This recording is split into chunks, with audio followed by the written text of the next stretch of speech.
The rain tapped steadily against the cafe windows, blurring the view of the quiet street outside. The late afternoon air carried that damp chill Oregon was known for, and inside, the cafe felt almost too still. Only the low hum of the espresso machine and the occasional clink of a spoon against porcelain broke the silence. Emma Whitaker sat at a small corner table, her fingers curled around a cup of chamomile tea that had long since gone lukewarm. Across from her, Nathan Brooks shifted in his chair, his gaze drifting toward the rain-slicked glass rather than meeting her eyes. She had rehearsed the moment countless times on the drive over. The words had been sitting on her tongue, ready to fall into the open space between them. She had even imagined how his face might change, surprise, maybe a smile, maybe that boyish laugh she used to love. She was ready to tell him. She was carrying his child. But before she could gather the courage, Nathan spoke first. His voice was uneven, hesitant, but final all the same. "Emma," he began, clearing his throat, "I need to tell you something." She blinked, her lips parting slightly. I was about to say the same," she whispered, her hand brushing nervously against the rim of her cup. "But go ahead." Nathan exhaled sharply, as if forcing the words out. "You're an amazing woman, Emma. Honestly, you deserve so much. You'll be fine. But the truth is, I've fallen in love with someone else." The words seemed to echo off the walls of the empty cafe, louder than they should have been. Emma's chest tightened, her breath catching halfway in her throat. For a second, she thought she had misheard him, but his eyes, still fixed on the rain outside, told her she hadn't. He continued, his tone awkwardly apologetic. "Please don't take it the wrong way. These things happen. We're just different. Maybe I never really loved you the way you thought I did. I met her and everything just felt clear." Emma's hands twitched against the table, her fingers fumbling with the paper napkin until it tore. Her eyes stayed down, fixed on the polished wood grain, as though staring hard enough could keep her from shattering. She nodded faintly, once, then again, as if each nod might shield her from breaking apart right there in front of him. "I don't want you to hate me," Nathan added, finally glancing at her. "And don't try to change my mind. It's over." His chair scraped against the floor as he stood. He reached into his jacket, pulled out a few bills, and set them on the table. "This should cover the check. Maybe your cab fare, too." Emma's lips parted, but no sound came. She lowered her gaze again, her hair falling across her face like a curtain, hiding the emptiness in her eyes. He lingered for only a heartbeat longer, clearly expecting an outburst. A storm of tears, accusations, maybe anger. But when none came, he shifted uneasily from foot to foot, then turned and walked toward the door.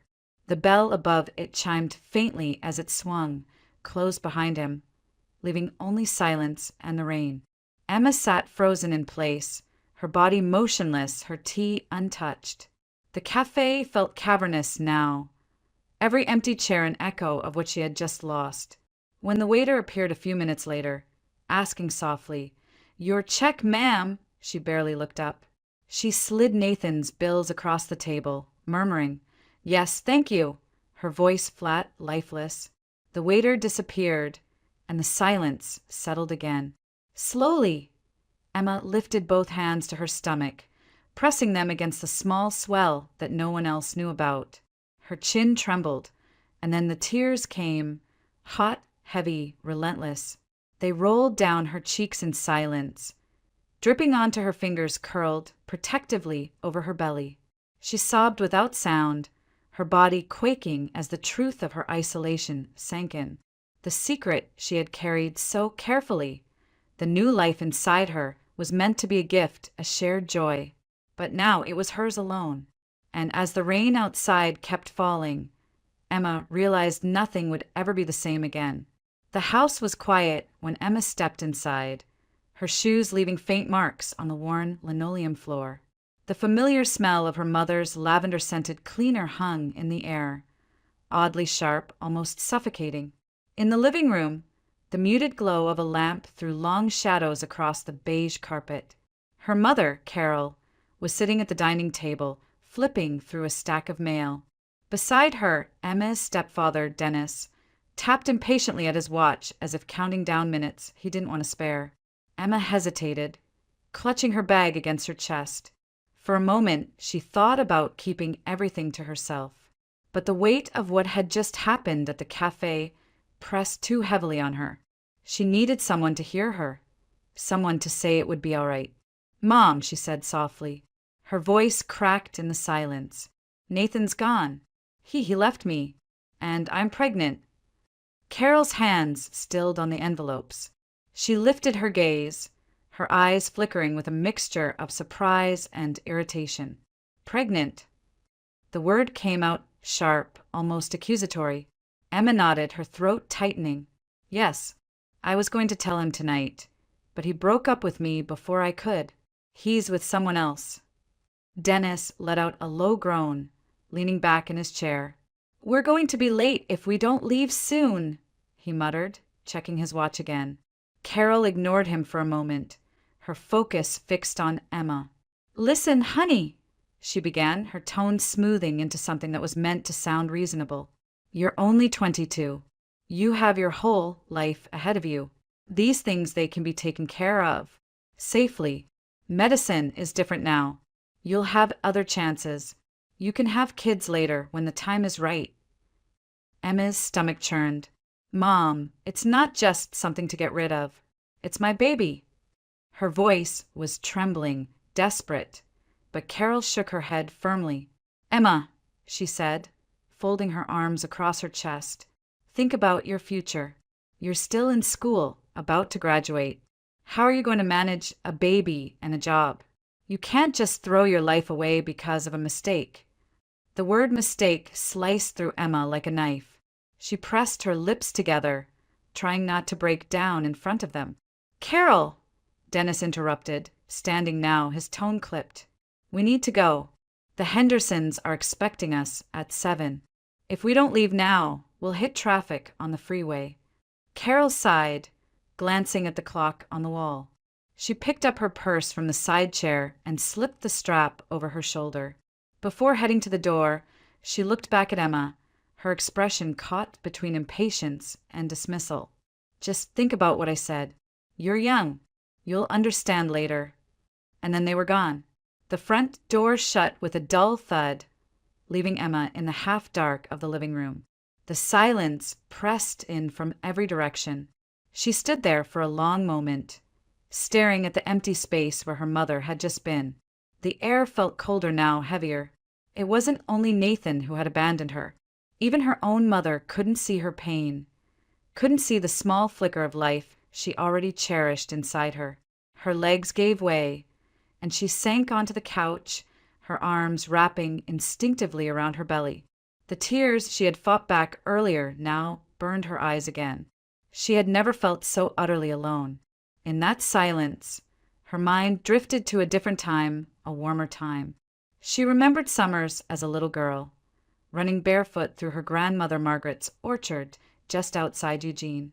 She remembered the smell of freshly baked apple pie cooling on the windowsill, the sound of her grandmother's laugh carrying across the yard.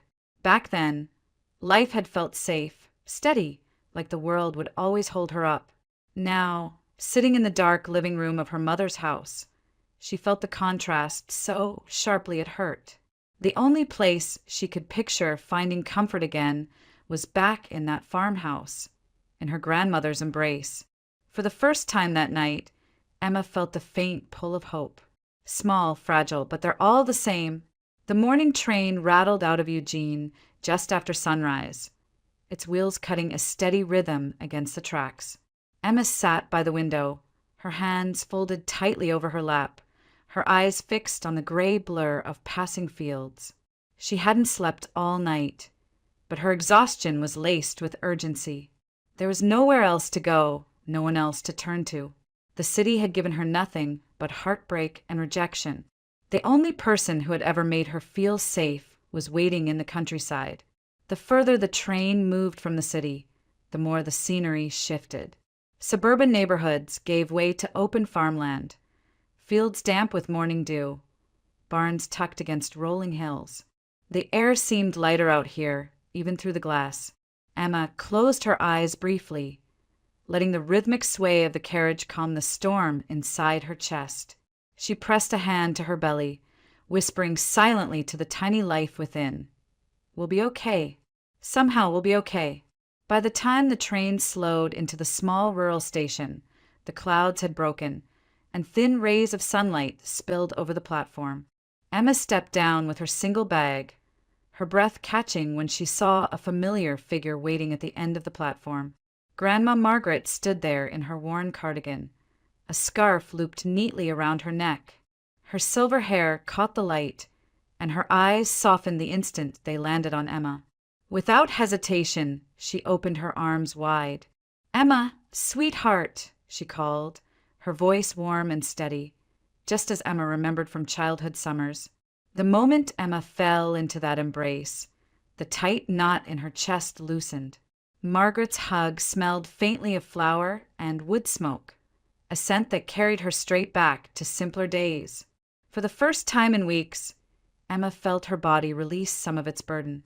"You should have told me you were coming," Margaret said, keeping an arm around her as they walked toward the old pickup truck. "I would have baked that apple pie you love so much." Emma managed a small smile. "That's exactly why I didn't tell you. I didn't want you to fuss." They drove back along familiar country roads, the fields stretching endlessly under the autumn sky. Margaret filled the silence with gentle questions about Emma's classes, her friends, how she had been holding up. Emma tried to answer, but her words faltered until they were sitting at the kitchen table, steaming cups of chamomile tea between them. The farmhouse was just as she remembered. Lace curtains, jars of preserves lined neatly on the counter, and the old clock ticking steadily on the wall. Emma wrapped her hands around her cup, staring into the steam, and finally let it spill out. "He left me Grandma," she said in a voice barely louder than a whisper. "Nathan, he's gone. And I'm pregnant. Mom doesn't want me to keep it. She says it'll ruin my future." Margaret's eyes never left hers. She didn't interrupt, didn't scold, didn't even gasp. She just listened, her gaze steady, her presence like an anchor. Tears slid down Emma's cheeks as she finished. "I don't know what to do. I don't want to lose this baby, but I can't do it alone." Margaret reached across the table and took her granddaughter's trembling hands in her own. Her voice was calm but resolute. "Then you won't do it alone. When you finish school, move here. The local school is always short on teachers. You can work there, and I'll look after the baby." Emma's breath hitched, the words sinking in. For the first time since the cafe, she felt the heavy despair ease enough for hope to slip in. She squeezed her grandmother's hands tightly, her tears now flowing for an entirely different reason. In that small farmhouse kitchen, with the rain tapping softly against the window, Emma felt something she hadn't in weeks. She wasn't abandoned. She wasn't hopeless. She and her child had a place in this world. The winters in the Oregon countryside always carried a sharp bite, but inside Grandma Margaret's farmhouse, warmth seemed to flow from every corner. It was there, in that modest upstairs bedroom with the quilt-covered bed and lace curtains, that Emma brought her son into the world. The labor was long, the pain fierce, but when the midwife finally placed the newborn in her arms, everything else faded. He was small, his fists clenched tight, his cries piercing yet strangely comforting. Emma gazed at him through tear-filled eyes, her heart swelling in a way she had never known before. "Jacob!" she whispered, her voice trembling with emotion. She had chosen the name because it carried her family's line forward, her name, her strength, her determination. He would not bear Nathan's name. He would bear hers, Jacob Whitaker. From that day on, her life changed completely. The nights were restless, the days exhausting, but Emma never resented it. She rose for feedings in the dark hours, cradled him against her chest until his tiny breaths evened out and smiled through the fatigue. Each milestone, his first smile, his first laugh, the first time he wrapped his small hand around her finger, was like sunlight piercing through clouds. It wasn't easy. Money was scarce. Emma juggled part-time work while finishing her education degree. Margaret stood steadfast beside her, watching Jacob when Emma had classes, cooking warm meals, reminding her that persistence was stronger than despair. "One step at a time, sweetheart," Margaret would say, smoothing back Emma's hair after a long day. "That's how you climb mountains." And Emma climbed. She defended her thesis with Jacob asleep in a carrier at the back of the room. Professors raised their brows at the sight, but no one could question her determination. By the time she graduated, she had already secured a position at the small elementary school just a few miles from her grandmother's farmhouse. The first day, she stood before a class of eager second graders. Chalk in hand, Jacob was barely 2 years old. He toddled around Margaret's living room while Emma taught, his giggles filling the farmhouse during her lunch breaks. Teaching had always been her dream, and now it became her reality. She found joy not only in shaping young minds, but in providing a stable life for her son. Life was modest, but it was full. Each evening, Emma walked home from the school with papers tucked under her arm, her heart lifting when she saw Jacob running to greet her at the gate. He had his mother's eyes and her stubborn chin, but his laughter reminded Emma of her late father, a sound she thought she would never hear again, now reborn in her child. The community began to notice. "You've raised a bright boy," neighbors would remark when Jacob tagged along at the market. "He's polite, well-spoken. You must be proud." Proud didn't even begin to cover it. Jacob was her anchor, her reason to keep moving forward. When loneliness crept in at night, when memories of Nathan's betrayal threatened to sting, Emma would glance at Jacob asleep under his patchwork blanket and know she had chosen the better path. Grandma Margaret remained the steady force in the background, her wisdom shaping both mother and child. She delighted in rocking Jacob to sleep, in teaching him old songs, in sharing stories of Emma's childhood. The farmhouse became more than a refuge. It became the heart of their little family. Years passed in that rhythm. Emma no longer thought of herself as abandoned. She thought of herself as whole, rebuilt in a new form. She was a mother, a teacher, and a granddaughter who had not let hardship destroy her. And every time Jacob's laughter filled the house, she knew her life, though not the one she had once imagined, was exactly where it needed to be. Life in the small farming community near Eugene settled into a steady rhythm. Emma taught her students by day, graded papers at night, and poured the rest of her energy into raising Jacob. It was a full life, though sometimes lonely. She had long since stopped expecting romance. Her son was her heart, her classroom her mission, and Grandma Margaret her anchor. That seemed enough. But life has a way of weaving people together when the time is right.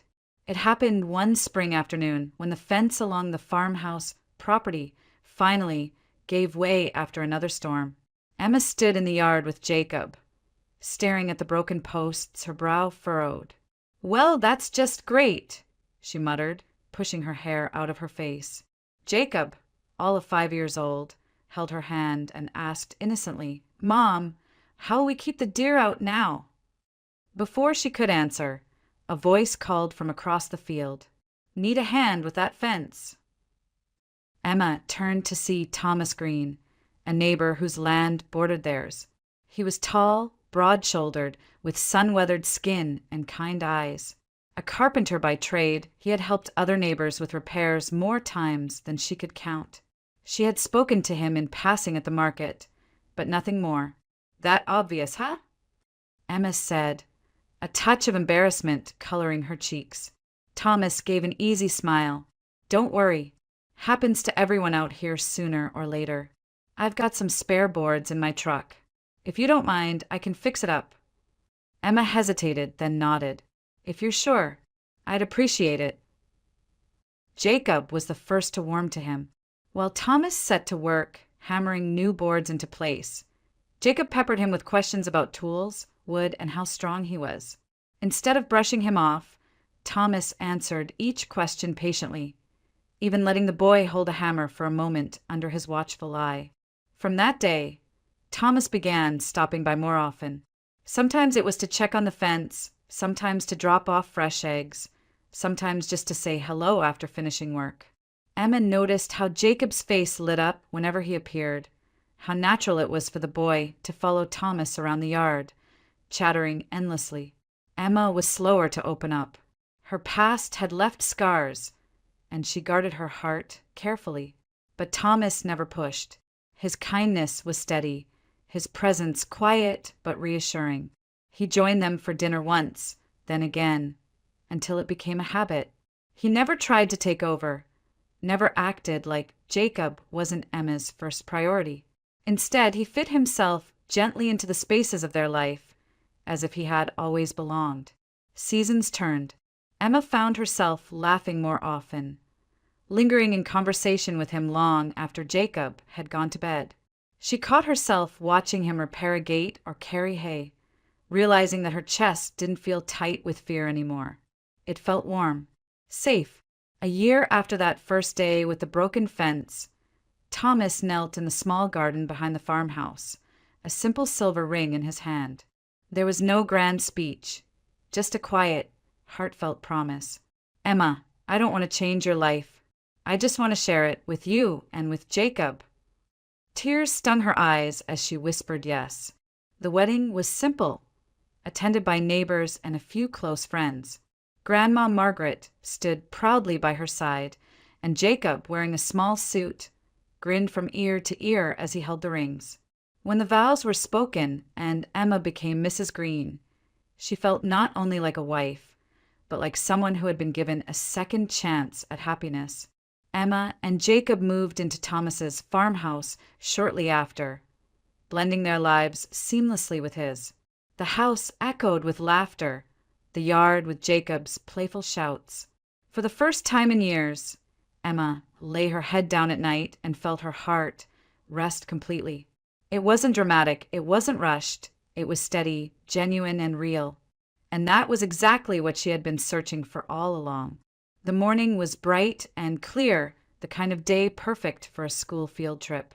Emma walked at the front of her second grade class, clipboard in hand, while the children chattered excitedly behind her. Jacob, now 7, stayed close to her side, his small backpack bouncing as he kept pace with the group.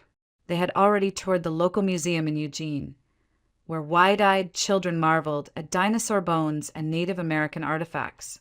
Now, with time to spare before catching the train home, Emma led them through the city park nearby. The air was fresh, the grass still damp from last night's sprinklers. Children darted ahead to look at the fountains and flower beds, their voices mingling with the rustle of trees. Emma smiled, calling for them to stay together, her teacher's voice calm but firm. She felt proud of her students, proud of Jacob, proud of the life she had built. Then, as they curved around a path lined with benches, Emma froze. Not 20 yards away, near the edge of the park, stood a figure she knew too well, Nathan Brooks. Her breath caught in her throat before she could stop it. Time seemed to bend, pulling her back to that cafe years ago, to the words that had broken her. But it wasn't the same man she remembered. Nathan's hair was thinner, his jaw tight with tension. He wasn't alone. Beside him stood a woman in a sleek blazer, her arms folded as she snapped something sharp and dismissive. Nathan's voice rose in reply, angry, almost desperate. People passing by slowed to watch as the argument escalated. Nathan gestured wildly toward her, his face flushed with frustration. Emma stood rooted, her students gathering curiously around her. She could hear fragments of their shouting, accusations about money, long hours at work, resentment simmering just below the surface.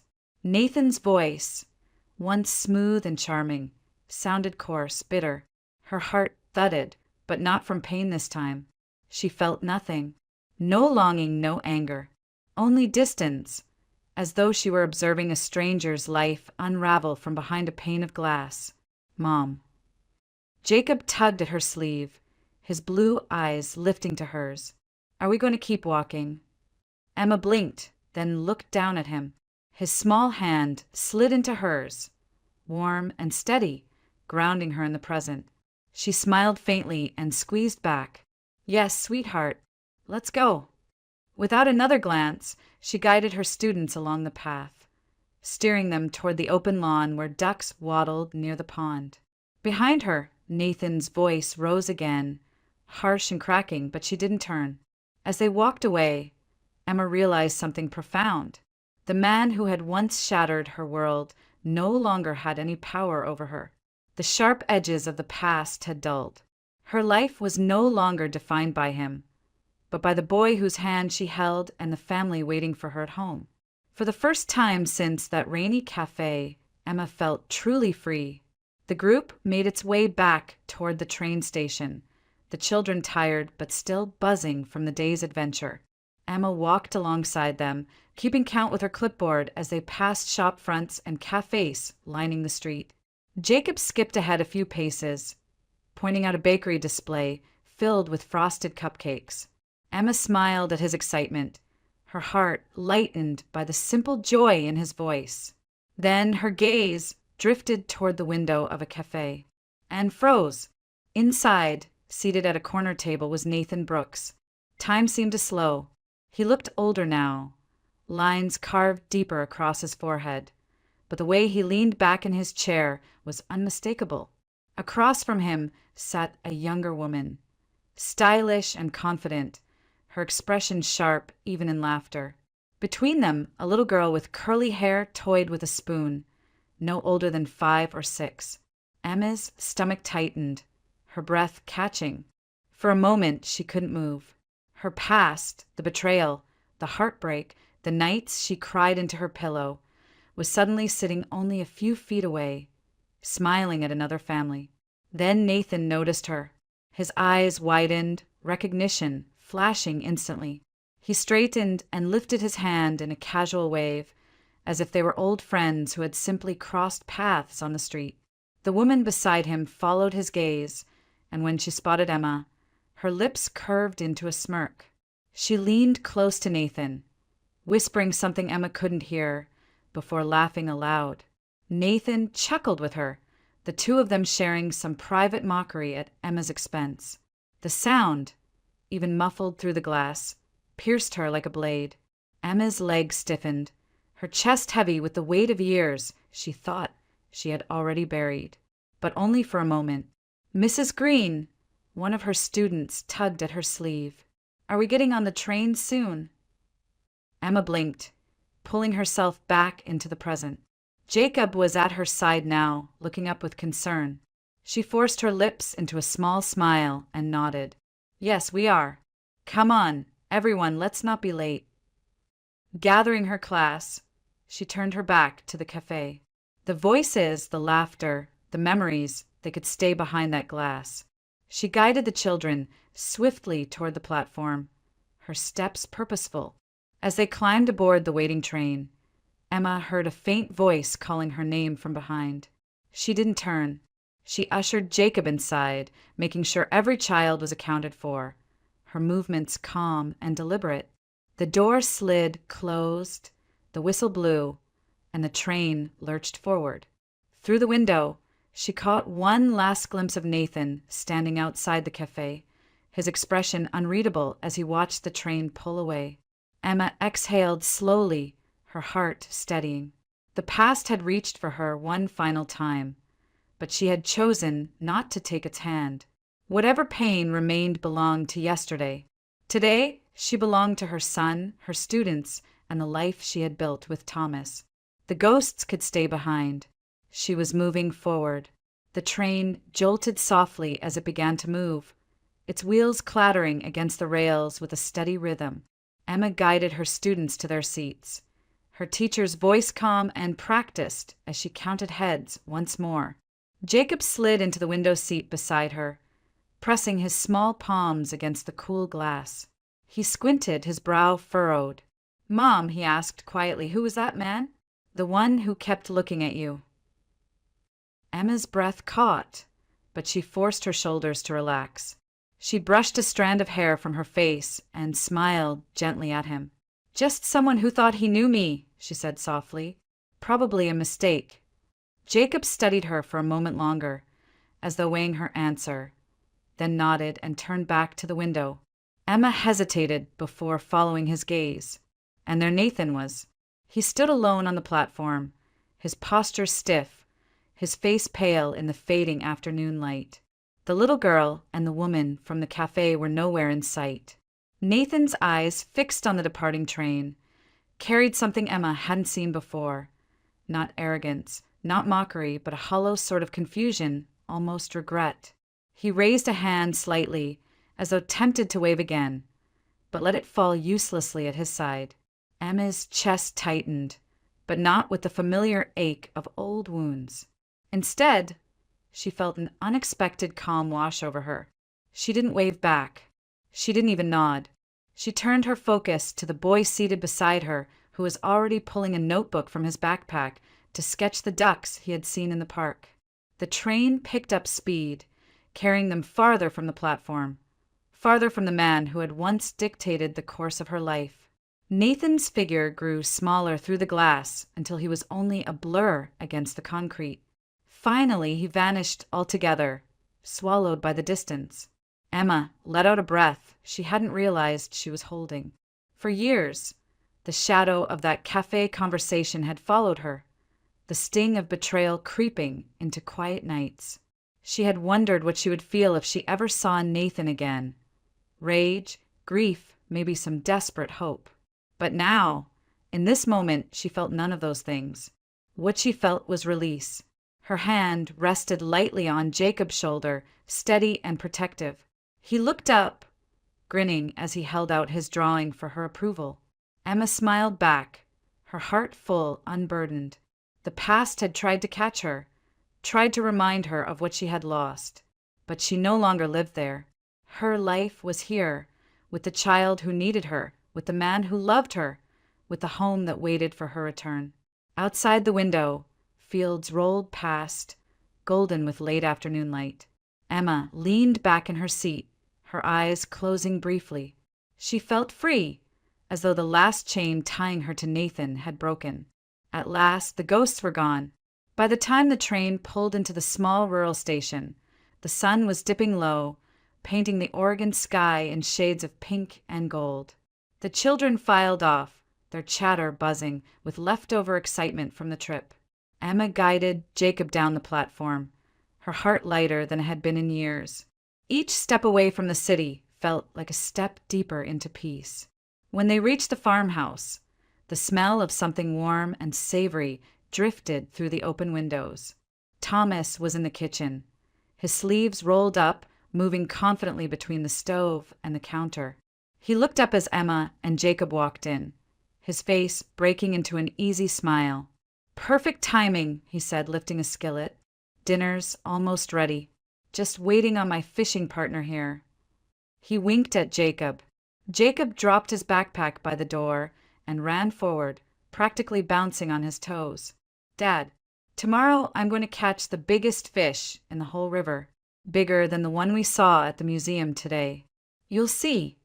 Thomas laughed, ruffling the boy's hair. "Well then, I'd better bring an extra pan, because your mom's going to need proof." Emma leaned against the doorway for a moment, watching them. The soft lamplight wrapped the room in warmth, the kind of warmth no storm could ever chase away. Her son's laughter rang clear, steady, unburdened. Thomas moved with the kind of ease that came only from love freely given, not earned through guilt or pity. Jacob darted over to her, tugging at her hand. "Mom, you'll eat the first piece, right? Promise." Emma bent down, brushing a kiss across his forehead. "I promise," she whispered, her smile tender. She glanced at Thomas then, their eyes meeting in quiet understanding. There were no grand gestures, no speeches, just the shared knowledge that what they had built together was real, and it was enough. Emma slipped off her coat and hung it by the door. For the first time in what felt like forever, she didn't feel the weight of what had been. She didn't hear Nathan's voice in the back of her mind, didn't see the shadows of that rainy cafe years ago. Those ghosts had no place here. What mattered was the boy twirling in the kitchen, excited about tomorrow's fishing trip. What mattered was the man stirring a pot on the stove, humming softly to himself. What mattered was the life they had created together, steady, honest, whole. Emma walked into the kitchen, wrapping her arms briefly around Thomas's waist, resting her cheek against his back. He reached for her hand, squeezing it gently, and she knew she was exactly where she belonged. The past didn't matter anymore. What mattered was here. Now, there's